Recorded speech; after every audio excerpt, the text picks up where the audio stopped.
Hey partner, I'm Barry, your pocket crew chief, the very first AI-powered mechanic for sim racing. Got a car that's a little loose or tight? Just tell me how it's handling, and I'll whip up instant setup recommendations just for you. Want me to get even more precise? Snap a picture of your setup, and I'll fine-tune it to perfection. And hey, I'm not just about giving orders. I'll explain why every adjustment matters, so you can really understand your ride. I'll even teach you the science behind the setup. Ever wonder why the track bar is so important? I've got the answer. With Pocket Crew Chief, I'll make you smarter, faster, and race ready. So what are we waiting for? Let's build to win.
It's the start of a new season in the Spark Racing League, and there is no better place to kick off the season than right here at Daytona. We've got 70 laps of truck action tonight to kick off the Mythic Metals Truck Series presented by the Spark Racing League, and it'll all be right here on Slingshot Racing Media. I'm Sky Shrek. I'm joined up here in the booth tonight by Scott Shive and Kobe Jordan in the production truck. Scott, why don't you tell us a little bit about where we're racing this week and coming up? Baby, it's Daytona. We're racing at Daytona tonight. Everybody knows it. Everybody loves it. It is the home of racing. Daytona International Speedway, 2.5 miles around this 31-degree banked oval track, super speedway. These trucks will be loud pedal down all race long. We've got over 30 trucks here tonight coming out to race in the Season 4 opener, and it's going to be so awesome. Sky, we had a great Season 3. We wrapped up the championship just over a month ago, and these drivers and these racers have been so ready for this 4th season back in the trucks for the second time. Yeah, we just got done with that Xfinity series, and our winner there was Jacob Bradley. He is not in this series. He was the Season 1 and 2 winner in the trucks, so that's a big name who's going to be missing tonight and for the rest of the season. We're pretty much guaranteed to have a new champion in this truck division. We do have a very big car count tonight, as you mentioned, almost a full field of 37 trucks out here. It's going to be some really hard racing, and I think we're going to see some names that we maybe don't always see at the front who are coming up. But, Scott, we've got some drivers who have done good in this series in the past. Levi Cox, for one. You want to tell us a little bit about some of those guys? Well, you know, Levi Cox obviously finished 3rd in the overall standings last season. He won 2 races. The opening, I believe it was the 3rd and 4th races at Iowa and Auto Club. He eventually would go on to win Atlanta as well, so he did end up winning 3 races, and the final one at Atlanta just came shy of the championship. Another driver to look at is Chris Smith. He was 4th last year in Xfinity. It was 2nd in the trucks the season before in Season 2 here with Spark. So that car with Chris Smith, it looks so good. I love that 28. It looks fresh, the Slingshot 28 machine. And Dylan LeBeau, he won 2 races last season as well when we were at the trucks, and it was including Daytona. So last time we were here at Daytona, Dylan LeBeau won in the trucks. Yeah, and he got one in Xfinity too, stole one off pit strategy pretty early in the season. So if this race does come down to a fuel mileage race, which is entirely possible given the fuel limit in these cars and the 70 lap duration, that is a truck that could play a good strategy and come out on top. We're going to send you down right now for the national anthem, and we'll have quality results and the race when we come back.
We are back here at Daytona, and in just a couple seconds, we're going to start the process of gridding up for tonight's race, and we will have the qualifying results for you from these drivers. We're going to get to find out who won the Evan Pienta Designs Pole Award here coming up in just a second as these cars start to take the grid. Super Speedway qualifying is always very, very challenging to get right, and we're always very close in the order. You got it right there. It's going to be on our pole tonight. Evan Pienta Designs Pole Award goes to the 29 of Scotty Phillips. Ellis Thomas going to start on his outside in second. It's a tie from second to fourth in lap time. Jake Mackey takes third. Ryan Phillips in the 27 in fourth. Sean Mulholland will roll off fifth tonight. Tom Lickert in the 99 in P6.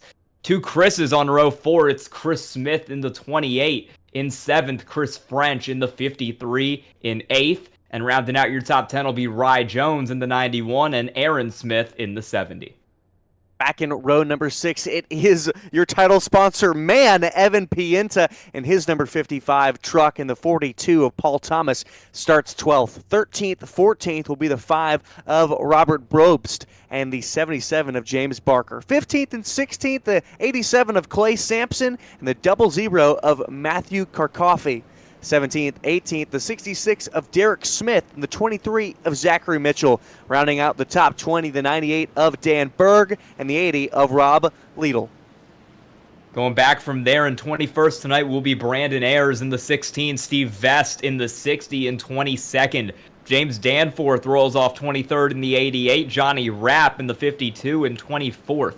Last two drivers instead of quality time tonight were Benson Weaver in the 1 and Brian Brobst in the 11 in row 13.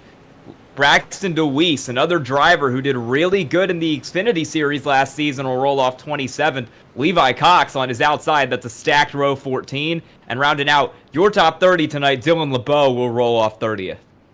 Then in 31st, the 63 of Max Cost and the number 46 of Chase Berry, 31st, 32nd, 33rd, and 34th, the 84 of Laura Wiseman, and the 56 of Jacob Phillips, 35th and 36th, the 14 of Tony Capolo, and the 7 of Paul Hahn. And your last car to round out the field tonight is a 44 of Patrick O'Toole. That's your 37 car grid. And the cars are already getting to roll here. We are in turn 3. Going to give you a little bit of a race analysis here. 70 laps tonight. Pit road speed will be 60 miles an hour. We've got 3 tire sets, which should be more than enough at a track like Daytona. 1 green-white checkered attempt if we need it. And at a track like this, we might. 85% fuel load, going to be really interesting given the 70 lap duration. That's right on a 1-stopper, the line between a 1 and a 2-stopper, and we've got an iRacing fix set up for tonight. The pace car is off, the drivers are ready, and the green flag is out on the Spark Racing League.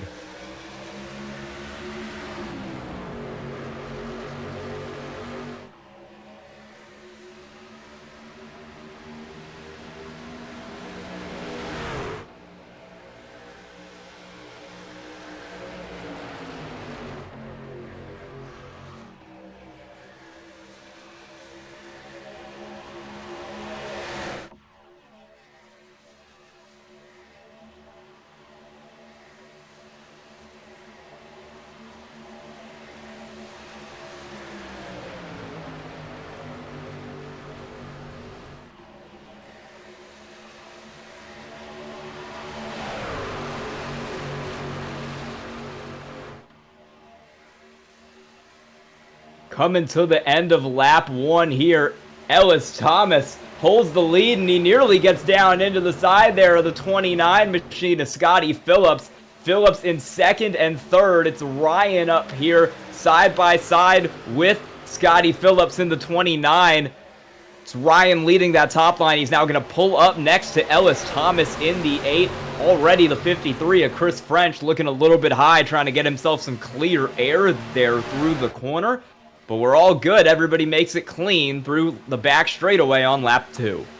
Tom Lickert moving forward all the way back from 6th. He's now up to 2nd with the 8 of Ellis Thomas. Going to give a big shove to the 27 of Ryan Phillips. They're going to get out a 2-car breakaway while Tom Lickert falls through on the high side. The 53 of French is on his bumper, and your pole sitter Scotty Phillips is right there in 4th. 3rd car on the inside. Fastest lap there is going to come towards the front of the field, so Ryan Phillips leading first, but then that'll kind of cycle back as we head through the first flying lap of the field. Already a couple drivers have kind of dropped off the end there, thinking we might have an accident and they might just want to wait it out here at the start. Inside line starting to get an advantage there. Ellis Thomas is glued to the bumper of Ryan Phillips there in front of him in the 27 and the 8 cars, leading the top. Still Tom Lickert in that 99 machine. He is being pushed pretty hard by the 70 of Aaron Smith. Yeah, Aaron Smith all the way down the back straightaway there was hot on the bumper of the 99 of Lickert. They're going to challenge for this lead across the stripe. It's still going to be Ryan Phillips by just a nose. But you can see it. These drivers are all out to get it, but they're being smart. They're being calm. It's so easy, Sky, to go all at it. But we've got so many laps here this evening under the lights at Daytona. It's so easy to make a mistake early. It's so easy to get aggressive early. But this is the time to just ride. You could go from 30th to 1st on the last lap. You could go from there in the last 2 laps. So it's good to drivers to just ride right now, just hang out, don't make any stupid moves, don't be too aggressive because you could get yourself and other drivers in the field wrecked way too early. We tend to have some pretty clean super speedway style races here in the Spark Racing League. We could very well get a caution before about lap 20 or so. That's how Daytona works, but I wouldn't expect to see it with how these drivers are racing right now. Everybody's doing a pretty good job to stay in control. They're not pushing it too hard, and we haven't seen any real moments yet outside of that first lap kind of where cars were trying to cut down on others. Right now, everyone's running good, exiting turn 2 on lap 5. Still, that inside line seems to have a little bit of an advantage, being driven by Ryan Phillips up there with Ellis Thomas pushing him from behind. A couple other cars back there trying to make some moves. Paul Thomas third on the outside. And a little bit of an internet issue there for Ellis Thomas. That might hurt that inside. Yeah, it's going to hurt that inside for sure. You're going to see Tom Lickert wrecking in the backfield out of turn number 4. The first caution is going to fly here tonight. It is the number 3, and that is Dylan LeBeau. That is one of the drivers who might have been a threat to win this. He was the winner last time the Truck Series came to Daytona, so a heavy hitter out early. Contact there through the middle of the corner with a couple of cars there. We'll get back to that. We'll see who Dylan LeBeau exactly made contact with exiting 4. He was outside of that 88 of James Danforth. Danforth actually got by him by the time it happened. It looked like the contact was with the 14 machine back there, a Tony Caputo, and then he got into Benson Weaver as well. Yeah, we saw that number 14 right in the middle there. For the first time, we saw 3 wide tonight, and it did not work out swimmingly for Dylan LeBeau. Taking a look back at it here, you can see the end of the incident. But out of turn 4, right along with the 14, and yeah, it just gets a little high there, moves up. He was trying to avoid the car down low as he was in the middle, and Dylan LeBeau was there on the outside lane. Not a big accident, luckily. I don't think anyone will have too much damage in that, but it does prove some of those cars like Laura Wiseman and Braxton DeWeese, who were kind of hanging out at the very back of the field, right, because they might have been in that accident if they were hanging out in the mid-pack there with LeBeau and Weaver and all those other guys. So they're going to stay, they're going to come back up here. We'll see if they do the exact same strategy and kind of drop off the field and go to the back. Pit stops are possible. We'll see if anyone actually decides to do them, and it looks like we've got a couple cars pulling down for that pit stop. Most of the field is going to come down. This race is really tight on fuel. 6 laps might be what you need to get you across with one more stop. Sky, I'm surprised to not see the entire field come down. You saw their first car, the 27 of Ryan Phillips, who got out to an early lead. But Tom Lickert, Ellis Thomas, the 99 and the 8, did not pit. Almost the entirety of the rest of the field came in except for Zachary Mitchell. He was just outside of the top 20. But I would have come in and topped off on fuel for sure. With it being that close to make it to a 1 stop, I would have come in.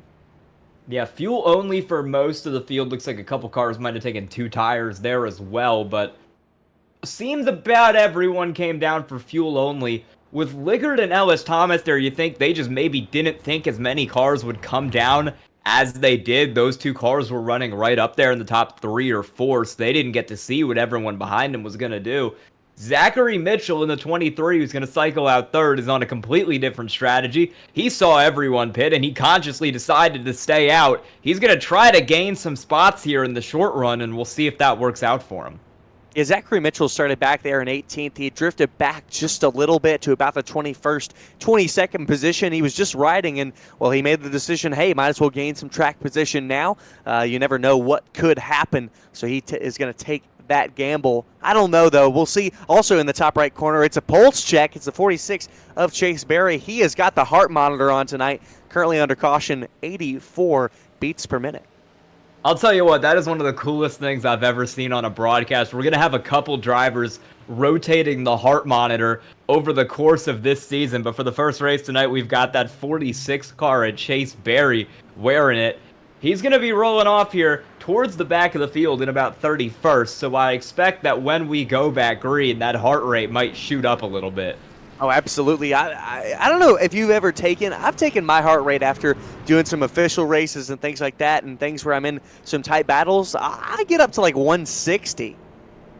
You can definitely get high, even on the sim here. These drivers really, really want to go for it, and it makes you sweat a little bit just trying to get around these racetracks sometimes.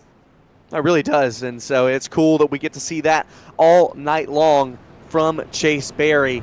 We'll see that beats per minute all evening long, but it'll be Ellis Thomas, Tom Lickert up on the front. I'm just really interested to see how this strategy of staying out works, because I think with 85% fuel, you're going to get about 30 or so laps to a tank, and with us running 70 laps tonight, that puts you of a one-stop just about 5 or 6 laps short. That's easily savable over a good green flag run, especially if we get a good few cautions, Sky. It is for sure, and it's really interesting to see if these guys might try to come down later, if they think we're going to get more cautions that might, give them another chance to come down later and maybe keep the ground that they've got right now.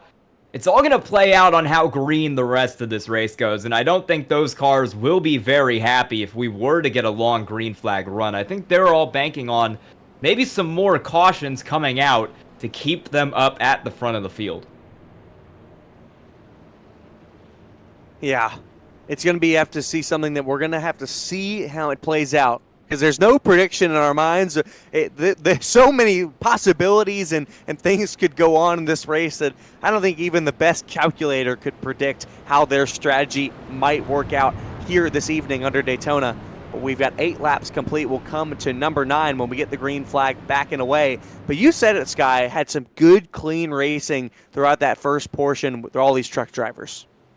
Yeah, until that accident there, it was going pretty well, and I think we're going to see some more green flag racing. Get a little bit of a long run here after this yellow. These drivers will certainly try for it. Green flag is back out on lap 9. The 99 of Tom Lickert gets a great jump. He's off to the lead.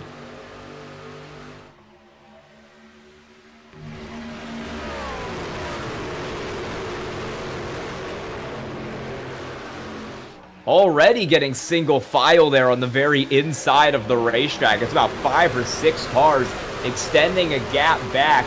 Now, a couple of them are going to try to move up. That's Jake Mackey back there in the 13, James Barker in the 77, Chris French in the 53.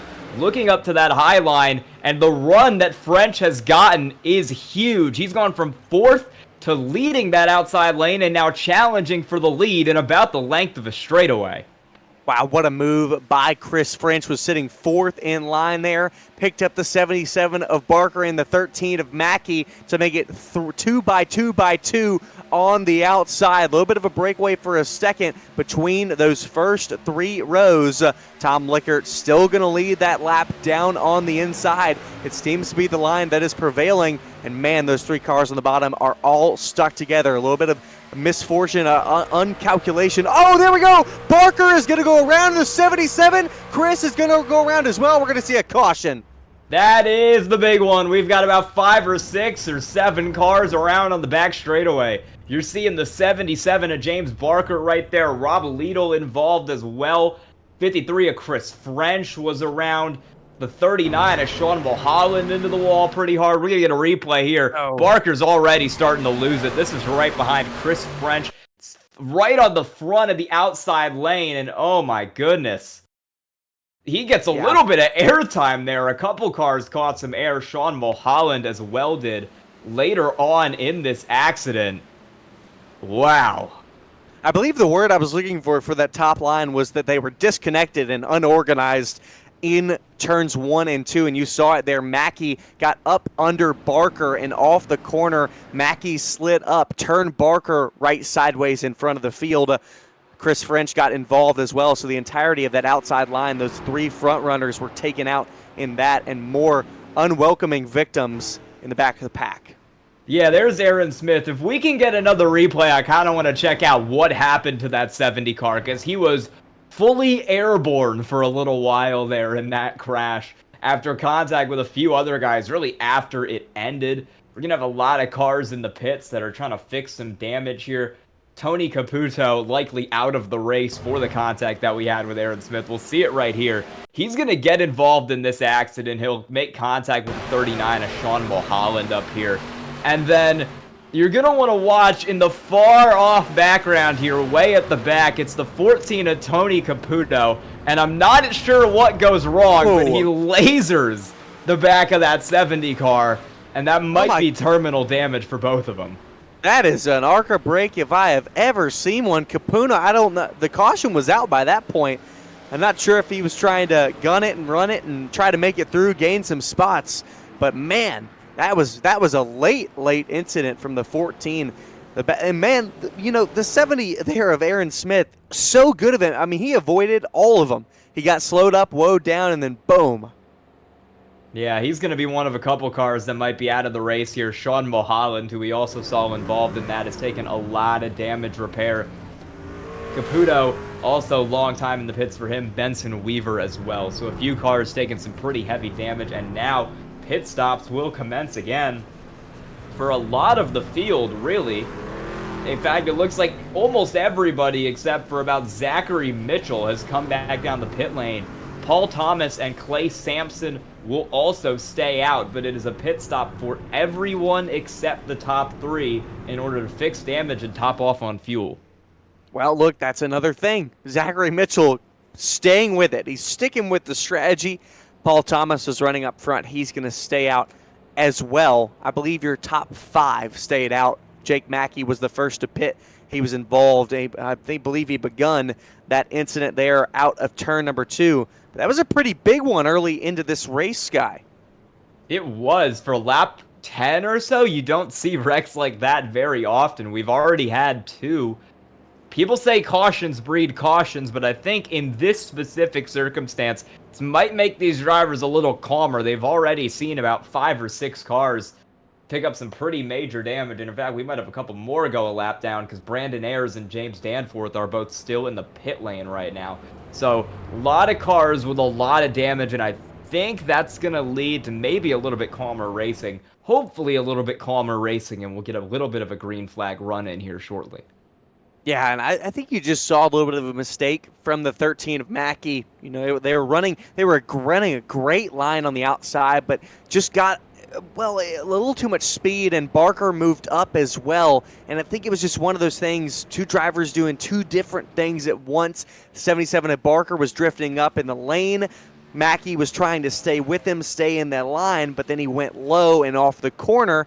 You're obviously going to, as the banking decreases out of turn number 2, you're going to move up the track. That's the way your truck is going to naturally carry you. And the 2 came together and collided, unfortunately, early on in this race. We just had another round of pit stops here. There's a couple more cars that have come down to top off on fuel. Chris Smith, Patrick O'Toole, James Barker, and several others, Paul Hahn as well, are all down on pit road getting fuel right now. So that is how close kind of the fuel run is. Everybody wants to get more gas in that car to make sure they have enough to take it to the end. And again, I think that's a good call. I like that call because, again, we're so close on fuel. I believe now it's probably highly likely that a lot of these drivers that have come into the pit lane can make it on a one stop. The question is, will that stop be under green or will it be under caution? Will we go for a big green flag run here, or will cautions breed cautions? Riding along here with Zachary Mitchell, we got the gyro cam.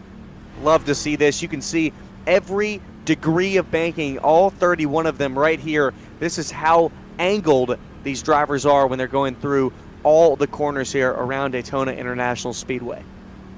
We've got some very different strategies here. We've got cars that have pit 4 times, and we've got cars that have pit no times. And the one car that has pit no times is your leader. We're watching him right now, Zachary Mitchell. He's going to take us back to the green flag here at Daytona. The flag man is getting ready, and on lap 14, we're back under green.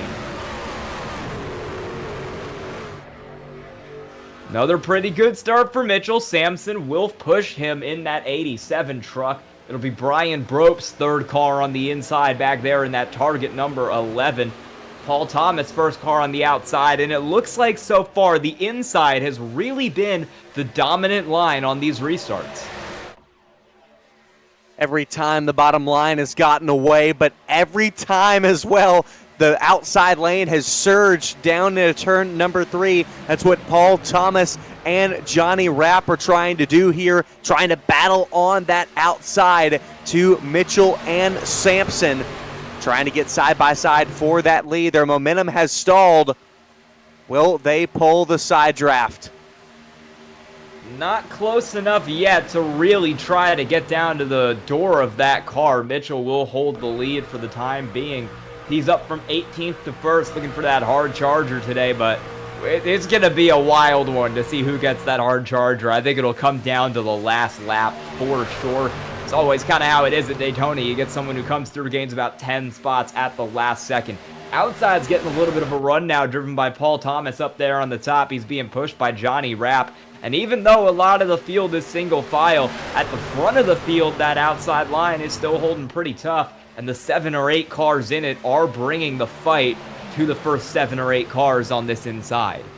Well, Johnny Rapp said it to us earlier. He says he's going to be doing a lot of pushing here tonight, and he's doing a lot of it right now on the outside line. Got to be careful here through the tri-oval. Really easy to get squirrely there on that banking. Johnny Rapp here, you can see his stats down below. Last lap, 47.665, and he pitted 8 laps ago, so he was one of those drivers that pitted the first time, but not the second. But that outside line is stalled out just a little bit. But Sky, I bet Johnny Rapp's going to get it back going. Oh! There we go. Rod Jones, Tom Lickard is on his side, rolling through the infield. He was leading a lot of this race. He won't be leading anymore. Oh my goodness. Oh, I can't even say what happened. We had a bit of a scuffle back right outside of the top 10, and Lickard, your leader of early on, was caught up in it. Yeah, we'll see what happened. Rye Jones is also pretty heavily involved in this in that 91 car. He was running 1 spot behind him at the time. It's another wreck just coming right from the front of the field. See Rye Jones back there. Oh, he clips Tom Lickard in the left rear, spins him across. That's Jones in the outside wall, barely misses Laura Wiseman, and the 99 does a blowover off the nose of Matthew Karakofi back there in the 00. Can't believe he landed back on his wheels. That car looks relatively undamaged, especially in here in the terms of iRacing. Shouldn't have any true suspension damage, might have a tiniest bit of wheel damage, but honestly, he didn't come out of that so bad for being airborne. No, you could have certainly had a much worse accident. In fact, I would wager Rye Jones, who hit the wall pretty hard there, probably has a little more damage than that 99 car. You'll see it one more time. Rye Jones hard into the inside wall. Great avoidance by Laura Wiseman in the 84 up there as that 99 car, Tom Lickard, tries to do a pirouette but comes back down. Yeah, well, and the interesting thing is Rye Jones just left the session. Too much damage for him, so he is out. But, you know, I think it was just a little bit early to try to make that 3 wide. The hole might have barely been there, You'll see Zachary Mitchell finally comes into the pit lane, this time on lap 17. And a lot of cars will follow, but not as many as on previous stops. A lot of these guys now running back in the mid-pack who have made pit stops think they are good on fuel, and that'll lead to about the top, looks like 12 or 13 cars all staying out. Everybody else will come down behind. Bit of a spinner on pit road. It was the 84 of Laura Wiseman. So she went a little sideways getting into the pit lane. Oh, that was... Had a little scuffle everywhere on track, Sky. Yeah, that was an interesting one. It looked like that was the 60 of Steve Vest back there trying to get into his pit stall, and didn't look that Laura Wiseman was trying to leave her pit stall, and he ended up with some contact. Slowed everybody up. Brian Brobst had to stop. Danford in the 88 had to stop there. That affected about 4 or 5 cars coming into the pits. Yeah, you'll see right here, the cars are only invisible to each other in the lane. And so when they're in their box here, and so you'll see the 60's coming in, the 84 is coming out, and Laura Wiseman goes up through the grass, and she's going to lose a handful of positions because of that. Yeah, and that'll be some damage as well, which is the last thing you want when you're trying to leave that pit road. Might be a penalty there for an unsafe pit exit. We'll see if that ends up getting cleared for that car, or if Laura Wiseman is going to have to come back down. Sean Mulholland has a meatball, so he is likely done for the day, along with Aaron Smith, Tony Caputo, and Benson Weaver, and Rye Jones. Those are your 5 cars that are out. Cycling to the lead now by virtue of not pitting will be the 87 of Clay Sampson, last pit on lap 7. He will be up there with Paul Thomas and Ellis Thomas. Paul Thomas on the same strategy as Sampson. Ellis Thomas, the first car who pit on lap 12. I did not think we would see this much strategy play coming into effect this early at Daytona. You've got drivers deciding to pit all throughout the field. This last caution, Derek Smith was the first driver to come into the lane on his number 66. He'll line up 14th. Everyone above him from 13th on to 3rd pitted within that last 2 cautions. Yeah, I mean, we've got cars back here who have made 5, and now we've got cars pitting right now who have made 6 pit stops. O'Toole, Chase Berry, Dylan LeBeau have hit at every possible opportunity. They're on pit stop number 6 right now. Yeah, Patrick O'Toole, Chase Berry, our heart monitor man. Like you said, LeBeau. Let's see, man. I wonder how many we could get to tonight. How many pit stops do you think we could see by one driver tonight, Sky? Well, we're definitely going to see at least one more here coming up in the coming laps, because probably going to be a midway pit stop for all these cars. But I think if you pit really at any time within the last 5 or 6 laps, you are likely good for a 1 stop. We'll just kind of have to see how this all shakes out with the wildly varying amount of pit strategy throughout the field. Well, if we get a green flag run, if you're gonna cut it in half here, you're probably gonna pit at about lap 45, break this into 2 25 lap moments. You might go further than that. You might go on to lap 50 to save some extra for our possible and potential 1 green, white checkered finish, because when it's Daytona, it's always likely. Yeah, and I think for a lot of these drivers, you're going to want to make that stop under a caution. You're probably rooting for a caution around lap 50 right now, because with how much different pit strategy there is, you don't know who's on the same fuel run as you. You don't know who's going to pit on the same lap as you. That's all going to be up in the air if we get a green flag stop. It's a lot simpler for a lot of these guys, especially the ones who are off strategy, if we get a yellow around that point. Speaking of off strategy, they're leading the field to the green. Clay Sampson in the 87, Paul Thomas in the 42, cross the start-finish line on lap 20, and it's another good jump for that inside lane. Exactly what I was going to say. You can see these first 2 rows hanging it out, though. Paul Thomas up on the outside. He's going to get it this time from Clay Sampson. But Sampson down together on the bottom line with Ellis Thomas. They're stacked together fairly nicely. But yeah, look at how many drivers have gone to that bottom lane as 2 drivers back around the outside of the top 10 move up to the outside. So lots of drivers moving around here. Paul Thomas cuts down to the bottom. Meanwhile, Max Cost is looking to lead for the first time tonight on the outside. Paul Thomas will get down there in front of that 87 of Clay Sampson. If this were to go green, they'd be on each other's strategies, and Paul Thomas gets up to the middle there. No help off the corner, and that allows Max Cost from 31st at the start to first. Now he'll lead his first lap of the race, being pushed by the 53 of Chris French up there on the outside, and we'll even get a third car ahead for a brief second in Ryan Phillips before that inside with Paul Thomas starts to fight back. Man, look at it. Paul Thomas back with the 87 of Clay Sampson. They surged out of turn number 2 to get ahead of Cost and French. And look at it, the 53 of Chris French. He was involved in that accident 2 cautions ago, and here he is back up within the top 5. He has been moving through the field, but the inside line is moving the most right now. We're going to get about 6 cars clear on the bottom. Paul Thomas on your ticker. Back to, looks like about Dan Berg there. Probst is right there as well in that 5 car, trying to move himself up through the field. 5. Brian Probst in the 11, back in 13th right now in the middle of this pack. That's just such a fun name. We talked about it in pre-race. I love it. Robert Probst, I love it. I don't know, I'm going to have fun with that. I hope they get up towards the top 5 so I can say it some more. But here the outside lane starting to surge yet again.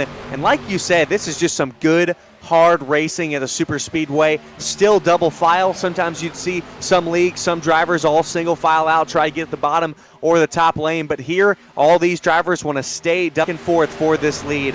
Max Cost leads the outside. Paul Thomas leads the inside. Yeah, all these drivers know that this race is going to be really important coming down to the end of the season. It's full racing league, or full season matters. You want to do well everywhere, even a DNF system. So it's really win and you kind of get better in the points situation here. There's nobody's going to be locked in coming down to the end of the season. So these drivers want to be too wide. They want to be fighting for the better points positions.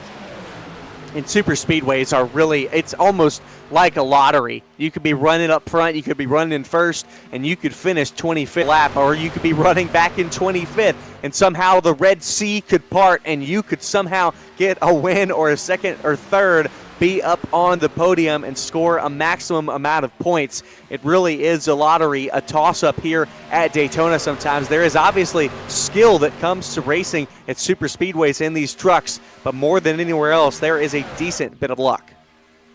That inside line has been about 2 or 3 cars clear here for much of the last couple laps, but they're not being helped by the fact that 87 of Clay Sampson has had some internet problems in there, blinking back and forth. That'll slow the lineup. What's also going to slow the lineup is the fact that a little bit further back there, Max Cost was doing that. It's kind of on the back, or coming down the front straightaway, down into turn 1.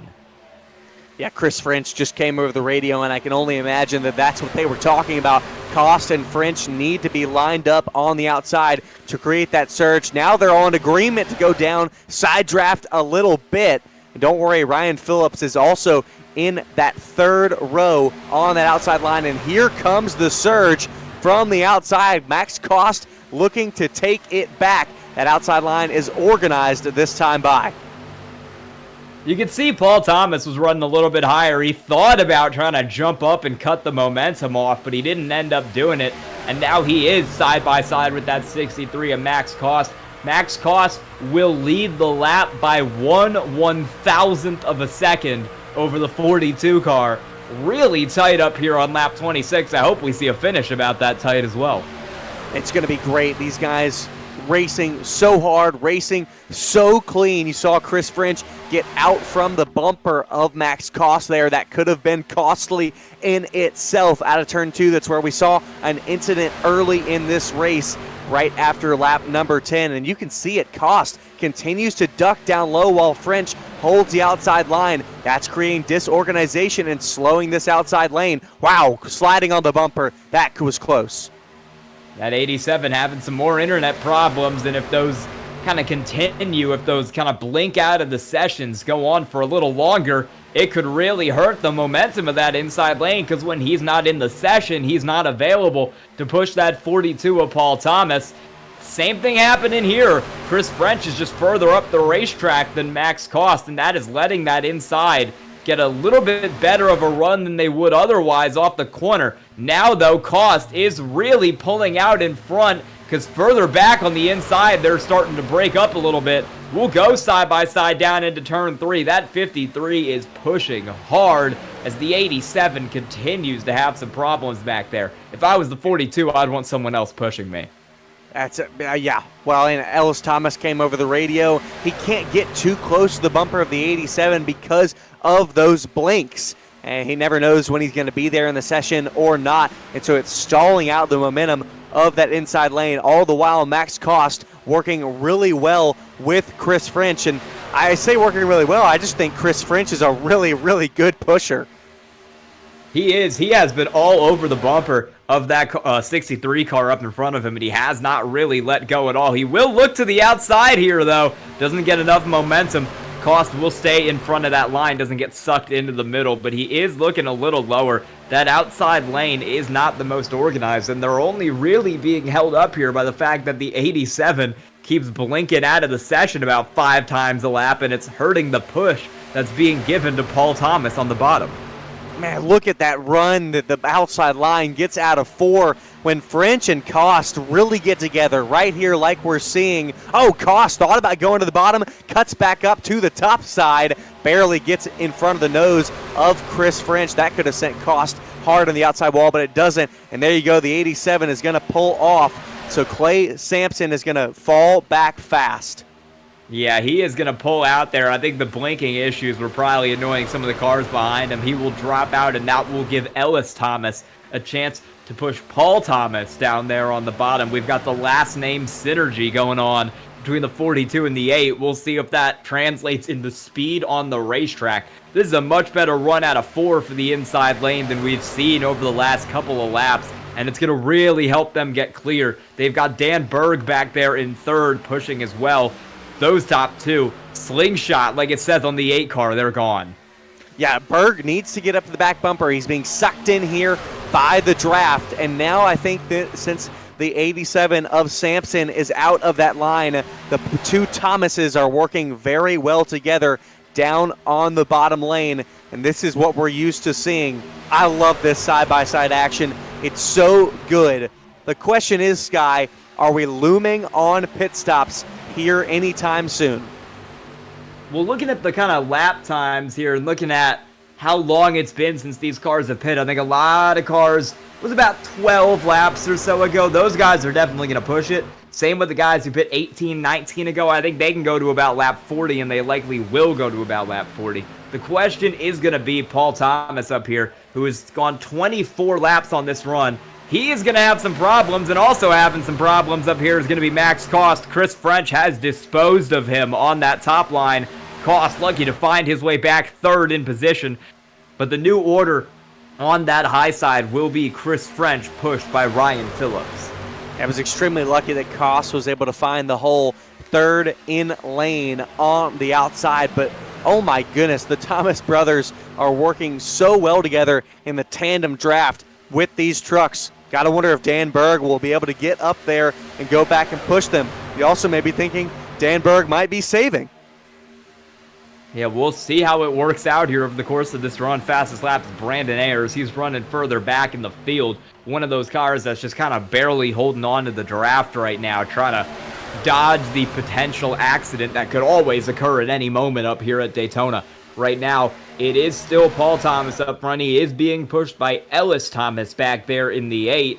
Chris French still leading that high line. I think if Max Cost gets back up to 2nd place on the outside there, he will try to do the same thing that French did to him, move him out of the way, take over the lead of the line. I don't know. I feel like I want to see how Phillips and French will work together, because we saw that French was a great pusher. Let's see how he is as a leader. Can he shift this lane back to the front? And is Ryan Phillips in that 27? How good of a pusher is he? Can he push Chris French up towards the lead? Because the 2 Thomases are out and away on that bottom line. So the top line has got to do something here if they want to catch it. They're seeking some good momentum here out of turn number 2. Phillips is now onto the bumper of French. They're gaining some momentum. They are definitely gaining some momentum. That inside line continues to hold about a 1 or 2 car lead over the top. Chris French is still kind of doing that thing where he goes down to the middle there and the car behind him doesn't really come with him. That seems to be a thing with pretty much whoever is leading that top line as French tries to side draft those 2 Thomas cars down there on the bottom to get a better run out of the corner. As we approach halfway in this race, we're side by side through the whole field right now. Still a tight battle up front, and everybody's going for position, even as far back as about 25th. Wow, big move in the middle. Carter jumped down into the 4th row. That was Levi Cox in the number 54 that made that big move to put him up into 9th. So big move from the outside to the inside. Levi Cox, again, looking to make some moves here. Finished really well when we had our Xfinity Series just over a month ago. And he's looking to maybe get a win here in the trucks at Daytona. Levi Cox started out back in 28th tonight, had that thing running 9th at the line last time around. I'd say he finished 3rd in that Xfinity Series, but the 2 cars who finished in front of him are not in this series. So Levi Cox, one of the favorites to bring home the title here this year, and it would go a long way if he can get a good finish to start the year at Daytona. Top 10 would certainly help. Well, Dan Berg has finally found the back bumper of Ellis Thomas. But at the same time, Ryan Phillips has found the back bumper of Chris French. It's 2 by 2 by 2, all 1st through 6th here at Daytona. What excellent racing. I was going to say it earlier, but these drivers have shown nothing but respect. Yes, we saw a few incidents early on, but most of them were just because of racing. But here you can see people being respectful on the pushes, side drafts happening, but all these drivers have been very respectful of all their competition around them. Yeah, we've got a pretty good green flag run going right now, which is certainly going to help. A couple cars still having some internet issues here further back in the field, but up front, everything seems to have calmed down. Couple cars trying to cut down from that high line to the inside, potentially getting ready for a pit stop here in the next 5 or 10 laps for a lot of those cars who are trying to get down. Paul Thomas is on lap 29 of this fuel run right now, so he is definitely going to be needing a pit stop soon. Couple cars kind of faked it, and Chris French jerks right suddenly. I'm not sure what happened there, but he is hard into the fence, and it looks like there's a couple other cars getting in there behind him. We're going to stay green, no caution on the speedway, and Chris French is going to lose a ton of spots. He's back to 11th, and he's probably going to keep falling. Can't believe he's got a pusher back behind him, so he's not going to lose too many spots. Got to wonder what kind of wheel damage he's going to have, but this has completely reshaped the field and reshaped our race. We saw battles side by side all throughout the field, and now we've got about the first 8 cars or so all single file. Yeah, we've got 2 different packs now. The first 17 cars have broken off from everyone behind them. It's Paul Thomas up there in first, back through about Evan Pienta in 17th, and Zachary Mitchell is trying to hold on the back of this pack too, and Evan Pienta is nearly in the fence up there in 1 and 2. So a lot of cars trying a lot of different things. It looks like Mitchell will be able to join this pack, but back from about 21st on back, those cars are all on their own program now, and if this race stays green, the 6 or so seconds they lost there could really come back to haunt them later in this thing. Paul Thomas and Ellis Thomas both coming in this next time by. They're in this time. Now that is interesting because those 2 cars were on pretty different strategies. Paul Thomas pit about 6 laps later than Ellis Thomas did. He would have come down alone, and honestly, it kind of looks like he did come down alone. Only 3 cars making that turn down with him. You saw Ellis Thomas come in.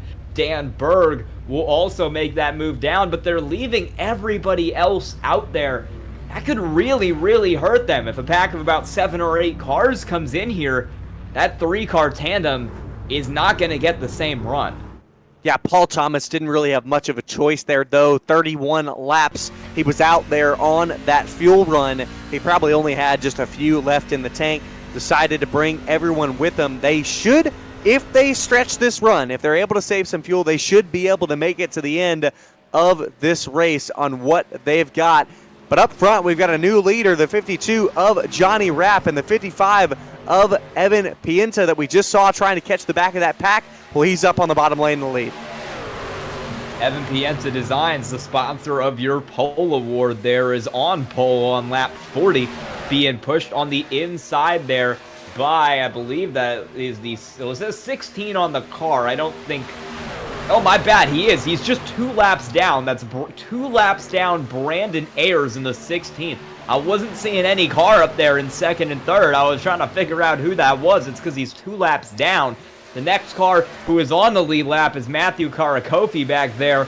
He is running third on the inside. On the top, it's Rapp being pushed by Derek Smith in the 66. So we saw a complete reshuffling our field, a ton of new players up at the front, but yet again, we're 2x2x2 double wide. Yeah, we've kept the same formation here for a lot of the race. Those cars further back in the field have kind of gotten single file as they try to catch back up. That pack back there being led by the 46 of Chase Berry, currently running 18th. He's got a whole group of guys with him who are going to try to close that gap, and it looks like they are successfully closing that gap to the leaders because of how disorganized this front pack is. Well, when you've got a pack running side by side and a single file line of about 8 cars that can really get organized, and as I say that, a little bit of disorganization back in the middle, you're going to leave out the Oreo car, the number 7 of Paul Hahn. But if they can stay organized and keep this going, they can catch this front pack. Chase Berry in that number 46. Got to wonder what his heart rate is about this time. Got to be, I'd bet you it's probably 140. Got to be a lot. Looking a little further up front now, these leaders have caught the lap cars. Evan Pienta is going to get a little bit of a draft that'll help this lead pack because they're all trying to make it around Ellis Thomas in that 8 and the line of cars behind him who have all come out of the pits and have now gone 1 lap down in that group of 3. That's not what they want. And now we've got a lot of cars kind of in this front pack that are on completely separate laps. You've got that line of Berg and the 2 Thomases who are 1 lap down. You've got Ayers up here who is 2 laps down. And we do have a couple cars back here. Max Cost, Ryan Phillips, hand out the window, coming down this time. This would be, for those cars, their 31st lap since the last pit stop, so they will be good to the end. Oh my goodness, so much going on. Jake Mackey coming in as well. Braxton DeWeese coming in this time. To see them all get to the bottom. Chris French, the 53, says he's coming in this time as well. So some cars here at the back of the pack, the back of that 17-car pack coming in. A little bit fast there by some of them. Ooh. I think everyone got down to speed. It's about an 8-car pack here. That's going to be good if they can all get away in and clean. That was Ryan Phillips there who nearly made it. I think looking back at this, at the entry, looks like at least a lot of those cars did make pit speed. No black flags out right now for anyone, but a couple cars you see right there missing their pit stall. That's the 29 of Scotty Phillips, and that could really hurt him when he tries to catch back up to this field because he needs that thing full of fuel. He can't shorten the pit stop at all. We'll see. He might have to shorten it some. We'll see when these cars come around. Evan Pienta is making his way down that area right now. He will stay out. Looks like no one new on pit road this time, at least from that front group. The back group will also all stay out. So no new takers to the pit lane. Lap 45, if you pit now, you're good to the end. Well, this first pack of about 15 now that has all come together, they could go another 4 or 5 laps. And so that they could stay out for another good bit. Yeah, that first pack, now that they're single file, has pulled away. It's 9 cars up here from Evan Pienta in the 55, back to Brian Brobst in the 11. Chase Berry, 10th, first car running that pack at the back of the field, and we're going to try to get some draft up here for these leaders as they come up on a very, very, very disorganized train of cars. Those guys who were in the pits did not come out together, and they are all slow because of how disorganized they are going down into turn 1. So that is going to be bad for them. Good for this double wide pack now, still out on the racetrack. I need everyone to pit. This is confusing. There is a lot of lap cars in this lead pack. You've got the 13 of Jake Mackey, who's, well, he's lapped down now, but he might surge and be back on the lead lap for just a moment. Evan Pienta, Matthew Karakofi up there in the second outside line. They are on the lead lap, but the rest of these cars around them, they're lapped down.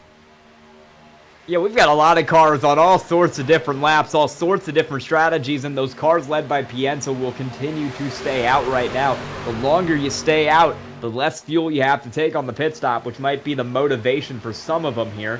A lot of cars are on about 20, actually I think every car that's still out is 28 or 29 laps since the last pit stop, so I anticipate they're only going to go about 2 or 3 more laps. Though that means some of these cars like Pienta are going to need to get down to the bottom in order to actually make it into the pit lane here.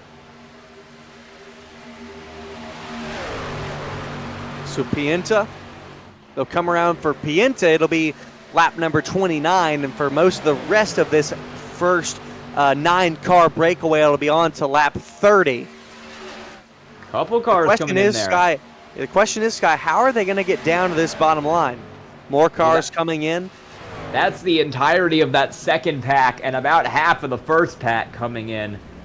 Actually, that is the entirety of the second pack, and every lead lap car in that first pack except for Pienta and Karakofi. So that is really, really bad news for the 55 and the 00 who are now on their own program out here. They're going to have to pit together, and they'll have no one else with them. Yeah, that is extremely bad news for those two. More bad news, Brian Brobst slid through his pit stall, and before reversing, he went even farther forward, so Brian Brobst might get left out here of this pack. Yep, he's still in the lane. This is going to be chaos to see where this all works out, because we've had about 4 or 5 different groups that have come down, and those groups came out at varying distances to each other. The group that's leaving the pit lane now doesn't look like they are particularly tied together either. There's a lot of cars all over the place. It's a very loose line there as well. Karakofi goes straight through the pit stall. He is in along with Evan Pienta. Karakofi is going to get a black flag, so that is going to be likely the end of his race. He'll have to go a lap down trying to serve a penalty. That is even worse for Evan Pienta. He will come out next to Brian Brobst, who had some problems. Cycling this back around, it looks like the leader is going to be Chris Smith in the 28. He is leading a very, very disorganized pack of Rapp, Derek Smith, Levi Cox, Robert Brobst, and Braxton DeWeese, who is 1 lap down in this. Everybody else is a little too far back to catch. That's what Chris Smith is going to love. He would love to run this out all the way towards the end, have a 4, maybe 5-car fight for the lead. But look at all these little different packs trying to work together in some form or fashion. Yeah, Evan Pienta, I'm actually not entirely sure how he made it out of the pits in front of everybody here. I'm trying to take a look at this. Let's see, because he is being scored as the leader. He is the leader. I think he just put less fuel in the car, so even though he pit alone, he was able to get out in front of everybody else. And yeah, that was the case. He took about half a second less fuel, had a clean pit stop, and he spent less time in the pit lane than anybody else in the race. That got him out there in front, but he is going to get caught by this 5-car pack right behind of Cox, Brobst, the 2 Smiths, and Johnny Rapp. And then from there, it is really disorganized on back. You've got about 5 or 6 different groups of cars trying to stay together. Here we'll go. We'll look at it. See Levi Cox going to stay with the 11 of Brobst here. And there we go. That was a beautiful move. The 11 and the 55 of Pienta pulled out double wide, and the cars behind them could not get past. That is how you do it. It's Brian Brobst and Robert Brobst running side by side here, but they are on different laps. The 5 of Robert Brobst is the one who is on the lead lap. That 11 car one down, fighting to stay on the lead lap by being out in front of Levi Cox in the 54 here. Inside lane seems to be preferred among members of this pack. Zachary Mitchell is in no man's land back there in the middle. He is going to fall back to that 3-car tandem of LeBeau in the 3, Vest in the 60, and Phillips in the 56. And he'll have to find out if those cars can try to catch the leaders. Same with that 8-car tandem behind them. If we do not get a caution, this might end up being about an 8-car race for the lead here from Pienta back to Berry. And guess who is, I was about to say, guess who's in it? Our man Chase Berry. He is. He's gotten himself up here into this pack. He's going to be fighting at the end of the race if we don't get a yellow here. We're side by side up in this top 8. I think it would be for a lot of these other packs advantage to get single file. And you're seeing back there that line of about 13th. Ryan Phillips back to 21st. Dan Berg has all gone single file in a attempt to catch these cars who are further up front. They've got 7 seconds to gain, but they've got 18 seconds to do it. So we'll see if that single file line succeeds in making progress. For now, though, it's looking like an 8-car race to the finish, still led by Evan Pienta. Pienta doing an excellent job up there in his number 55. He was able to pull out with Brian Probst and halt that 5-car pack that was coming at him and slide up in front of them. Now the question is, do these drivers want to try to shuffle out the 11? I'm going to say not quite, but they might later on because he could get in the way. We'll find out. I think for now they're going to be okay with it. I think as we come down to lap 53, maybe about 5 or so, 10 or so to go, that is when you will see the car on the inside, which is actually another lap car of Braxton DeWeese. Both of those cars are likely to get shuffled out by Robert Probst in the 5, who is in 4th and who is the first car actually on the lead lap, currently in that inside lane. DeWeese and Probst are kind of just playing with house money at this point. They're hoping that they can get in front of Cox and a caution comes out and suddenly they'll be back on the lead lap and they can get an actual shot at this. I'm surprised to see Probst, the 5 of Robert Probst, pull down to that bottom of the line. It looks like he could have stayed up there with his other friends in Pienta and Derek Smith and moved up in front of these lappers, but he pulled down behind them, and now he's stuck behind them. And left out to dry is the 99 of Tom Lickard, who got no help. He will fall back through this line. We're going to have a new car up here in this pack. Zachary Mitchell in the 23 has managed to catch the rear end of this field, so he'll be going single file with these guys in 9th. It is a 4-second gap from that 23 car back to Dylan LeBeau, currently running 10th. Those guys are really, really struggling to catch this pack, although they are going to get helped by catching the line of Phillips and Jake Mackey back here. That line has gained a second on the leaders over the past 3 laps. Having these extra cars in it could help because they've currently got 2 more cars in this pack than the leaders do in theirs. Well, and here's the thing. They're not going to catch this lead pack if they go side by side like this because they need as many cars as they can get. And it looks like LeBeau is going to get left out. 4 on the bottom. Outside line has momentum, but the more that they go side by side, the slower and slower they're going to catch those leaders. Already going side by side, they've already lost a second that they had just gained. Yeah, they're definitely losing time. They've got more cars, which is the one thing they have going for them. This is a 12-car line in comparison to a 9-car line up front. In theory, if they can get this single file, they can push pretty well. Of course, that is in theory because they are currently not single file and they have lost half a second since the start-finish line to that lead pack. They've lost another about 2 seconds now since they were single file. So this is not going to do it.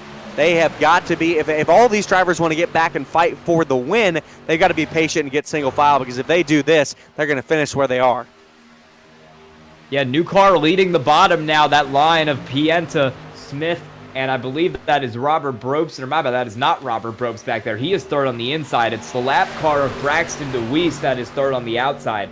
They've jumped back up to the top, and that has allowed Levi Cox to get clear on the bottom right now. Race leader He won the last race in Spark Racing League. He won the season finale for the Xfinity Series at Atlanta. Looking to go back-to-back with the season opener of Season 4 of the Truck Series here.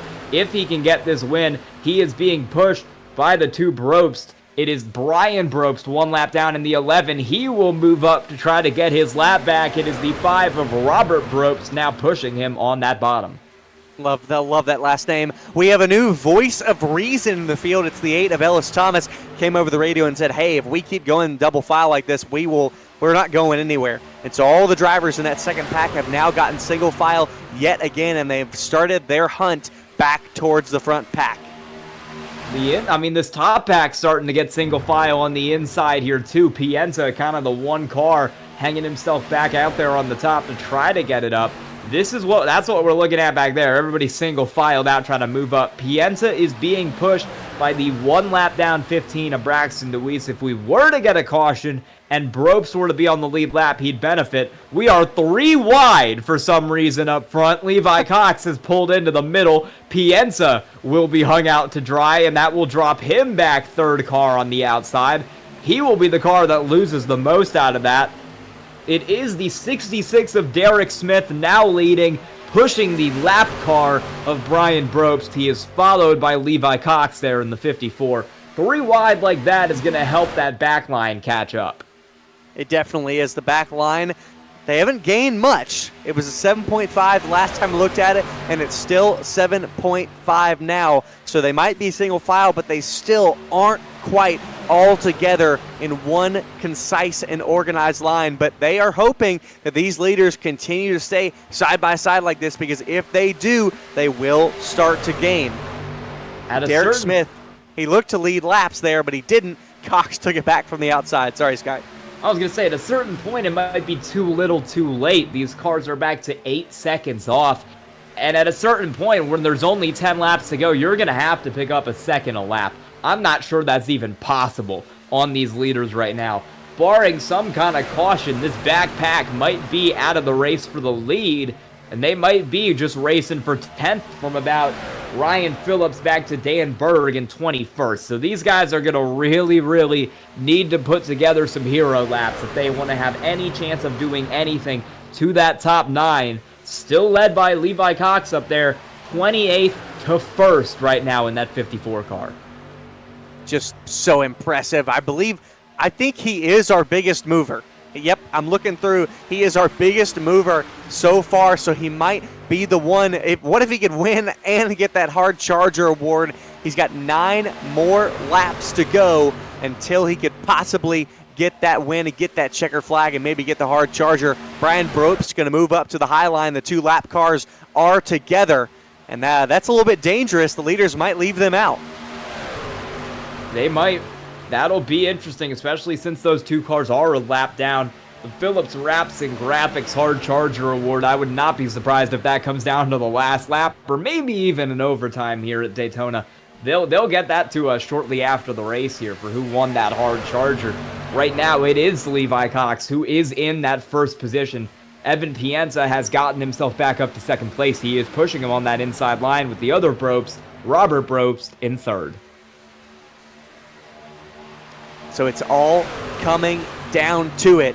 It's single file for the leaders on the bottom with Zachary Mitchell, your first lead lap car on the outside line. He's third in the row. And there we go. DeWeese is going to leave out Brian Brobst. And so Brobst is going to fall back, try to get back in line. But DeWeese wants to be that first car. If a caution was to come out, he would get the transfer spot for the lucky dog. He would, and now going to drop back down in front of that pack is DeWeese in the 15. So he's not going to take the lead, but he'll take a lead lap position there if he can hold on to that. We are coming down in laps rapidly now, 8 to go, and this finish is going to be really wild if these lead lap cars, or if these lap down cars keep mixing it up here for this fight, even though we're coming down to the end of this race. Right now, they don't seem to mind it, but I think if these lap cars are still running the same way in about 5 laps or so, I would definitely expect these guys to get moved out of the way by these guys like Levi Cox and Evan Pienza, who are going to want to get up and around them.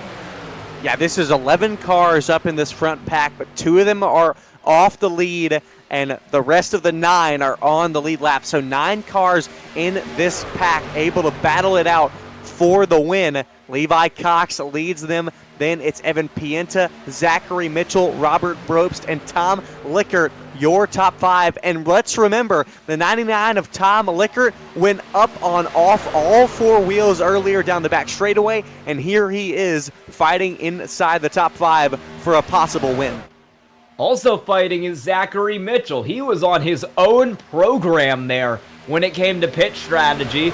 And now he's up here in second. He is that car on the outside being pushed by the 11 of Brian Brobst, who is a lap down. That car was one of very few cars who didn't pit until about 15 laps into that race. He has since only pit one other time. He's got the least pit stops of anyone in the field tonight, and he's parlayed that interesting strategy into a top 3 position. He's going to be here at the end of the race to try to win. Well, Brian Brobst is his best friend right now, sticking with him, giving him a big push. Derek Smith, Tom Lickert, they're around there. Lickert down in the bottom line. Get a little bit squirrely here. I think some truck drivers are getting ready. It's looking like it might be go time here pretty soon, Sky. We'll come back to the line, and it'll be 5 to go. I am very interested in seeing what Levi Cox does about the problem of Braxton DeWeese 1 spot in front of him. I expected to see DeWeese up at the front of the field at the end of this race with how good he's done in the Xfinity Series and the Truck Series here. Didn't expect him to be up at the front of the field 1 lap down. As we take 5 to go, he is technically leading this race, but he is a lap down. Zachary Mitchell leading the top line is your real leader right now. He is looking to get a pretty big underdog win here in that 23 car, steal it away from Levi Cox and Evan Pienta. You know, this is really interesting. Let's say it was to finish the way it is right now. We could see Levi Cox pushing the 15 of DeWeese, but not to the win, pushing him so that he can get the win. That would be something I can't say I've ever seen before here in this kind of racing. Me either. I know we had an eNASCAR College Series race where the winner was pushed to the lead by his 7-lap down teammate. Might see something similar to that here tonight.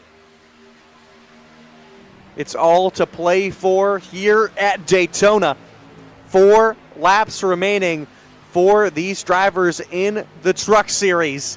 What a great race we have had so far here tonight, and I think it's going to end in just a spectacular way. I think it is for sure. We're at 3.5 laps, under 10 miles to go here at Daytona. And Zachary Mitchell on that top line is fighting with Levi Cox, the 54 on the bottom, for your lead of the race. That lap car in front of him is really not helping Levi Cox because he's not able to get the runs he would want out of the corner. And as DeWeese continues to park it on that inside line, it is allowing Zachary Mitchell to get right back up there to the lead. We've got lap cars mixing it up with the leaders, and that is going to be the story as we come down with 3 to go.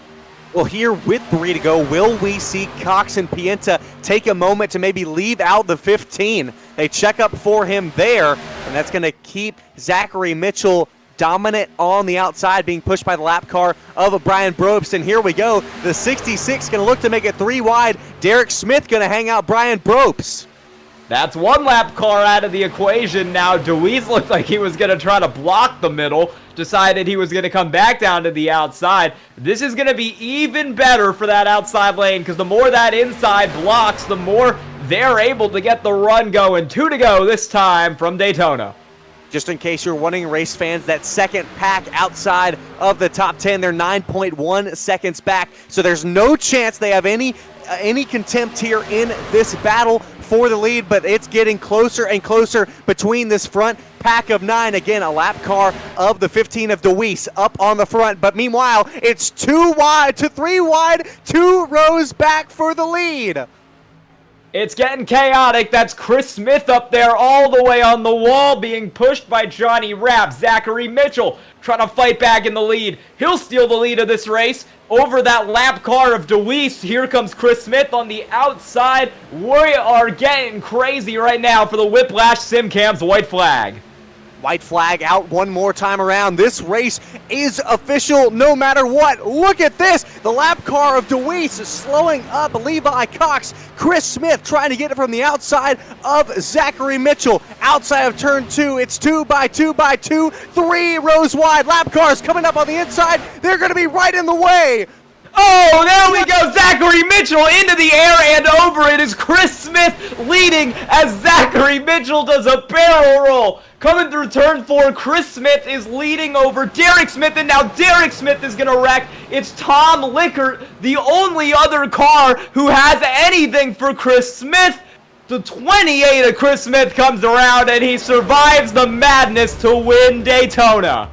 Oh my gosh! I did not think we would see that at all. I thought we were going to see a 3-wide finish to the end, but lap cars down on the bottom lane, they didn't pull down. Man, that was looking a little bit like we're at the Air Force Base across the street with some of what was going on that last lap. We saw Zachary Mitchell had a all-time blow over there coming to the line, and somebody else got a lot of air as well in this finish. This was back in that kind of Johnny Rapp area. Yeah, he got some pretty big contact as well. And that was Brian Brobst who got into the catch fence coming down the straightaway. He's still rolling. He might pass the start-finish line in the air. Oh my goodness.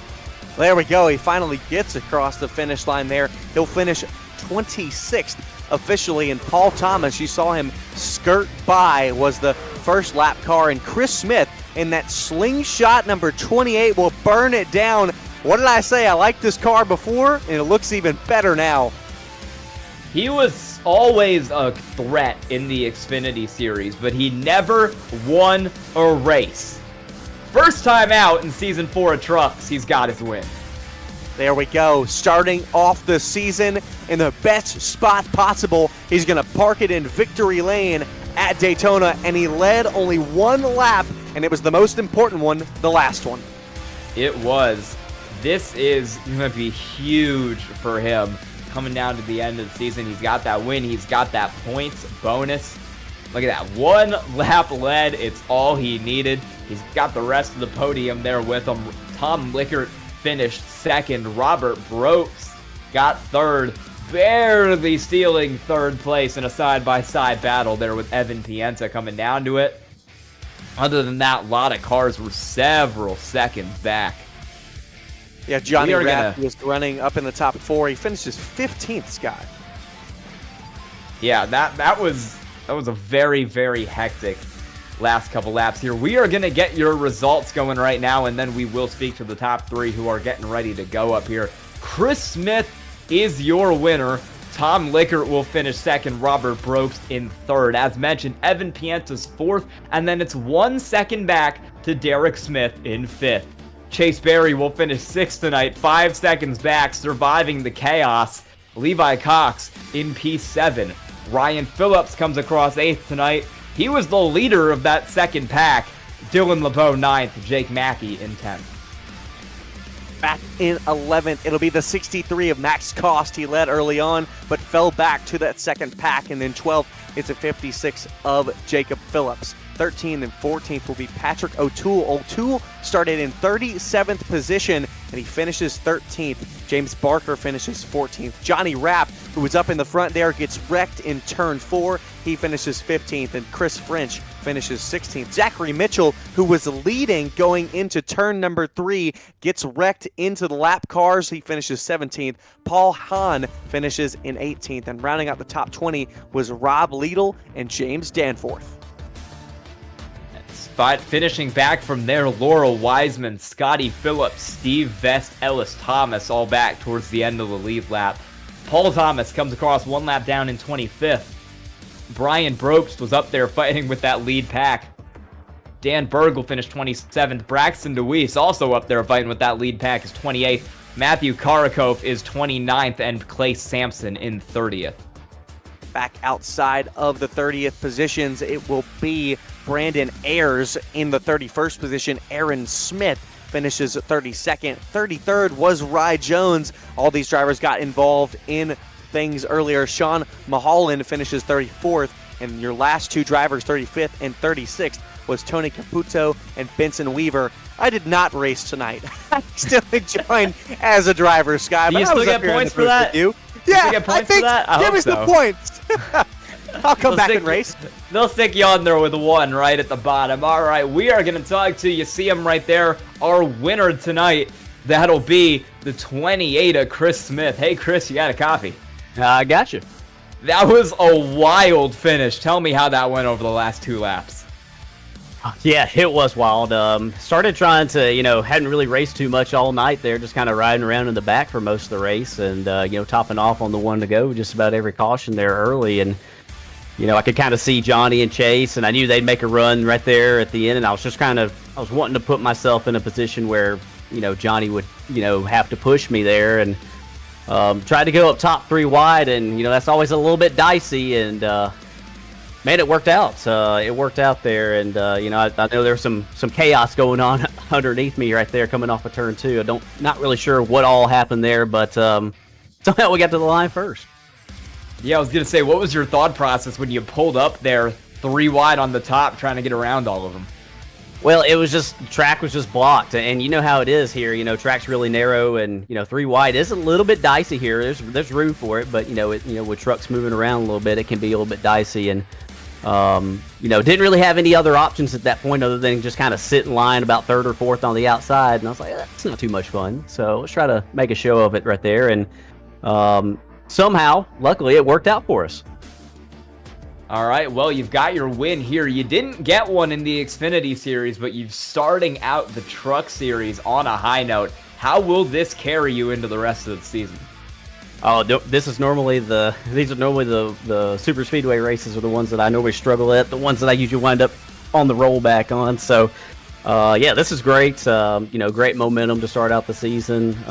Would love to try to contend for the championship. That's going to be the goal. It's going to be tough. There's a lot of really good guys up in here. Aaron's going to be tough to beat, week in and week out. Braxton, Johnny, Chase. There's Evan. There's a lot of really fast guys up in here. I know I'm leaving some of them out. So, it's going to be tough, but we're going to try to give a run for it. All right. Well, congrats on your win tonight, Chris Smith. Anyone you want to thank? Yeah, I'll give a shout out to you guys for doing an awesome job with the broadcast. We appreciate all the hard work that y'all have done. Getting Slingshot TV a victory here, first time on the truck in victory lane. So that's really cool. Give a shout out to Johnny, Robert, all the league admins, Randy for doing the race control, my teammates Ellis, Paul, Steve. For working together all night, and shout out to my parents at home if they're still watching. All right, once again, congratulations, Chris Smith. All right, appreciate it. Y'all have a good one. We're now going to call up our 2nd place finisher tonight. That'll be Tom Lickard, and Scott is standing by with him. Yeah, Tom Lickard, you started up near the front, led laps early, but then we saw you. Let's talk about, first of all, you were off all 4 wheels down the back straightaway halfway through this race. Did you ever think you could get back up towards the fighting for the front after that big incident? I tell you what, guys, we had a fast race truck here tonight. Led those couple laps early, and I thought when I saw the grass in front of me upside down, I thought that was day over, but able to land it on all 4s, get turned around, and put some new tires on it, and she was ready to go. Well, you were working up in that front pack towards the last couple of laps. The pack decided to go 3 wide. You were in the middle, 3rd row back. And did you happen to see those lap cars on the bottom lane? What was happening from your perspective in the middle of that line? I was deep in the middle of it and honestly didn't see a whole lot until it was chaos. I was jammed in the middle, right next to Robert, and yeah, that was a surprise to me. Well, after that happened, it was 5 of y'all. You were still down on the inside, your 2nd car back. Talk to me about getting towards the flag. What's going through your mind? What are you thinking? What moves do you need to pull? What's going through your head as a driver going into 3 and out of 4? I'm just thanking my lucky stars that I made it through that mess. I was happy to finish top 5 after that. So I didn't have enough time to get a run to make for the win, but yeah, just lucky to get through that. Well, how does a 2nd place feel after how your day goes? Oh, it feels great. Yeah, just want to thank all our sponsors for putting this on: Spark Racing, Mythic Metals. Everybody comes out here: Phillips Wraps, Brops Enterprises, #1 hero cards, putting this race on. This is my first podium here with Spark Racing Series, so I am beyond excited.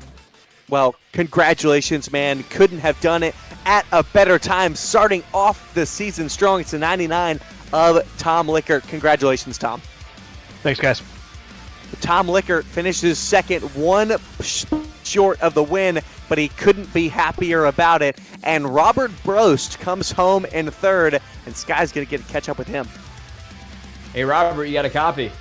Yes, sir. I want to hear about that last lap and a half, or really that last half a lap from your point of view there. You're kind of last place in the pack. It all went down in front of you, and you managed to beat Evan Pienza for third. I was just cruising. I'm staring down Dale Earnhardt on the back of Evan Pienta's spoiler there, and waiting to make a move, and all of a sudden the C's part. What was that? 3 times on the way to the line? About 3, yeah. There's people that came off pit road that had a little incident, and then Johnny blew his engine in the middle of 3 and 4. We were just watching the replay in the waiting room, trying to figure out what happened to the outside line. Want to hear a little? Oh, you keep going. And then we just managed to be ahead of people. That's all you need. I want to hear a little bit about the pit strategy tonight, because with the 85% fuel load, it was kind of all over the place at the front of the field. You took 3 stops. Chris Smith took 6. So tell me about that. Oh, Chris must have had damage then. I mean, it was going to be a 2-stopper. We had that early caution, so I figured I'd come down, grab some fuel, see if I couldn't stretch that first run a little bit, and try to make it to be a 2-stopper.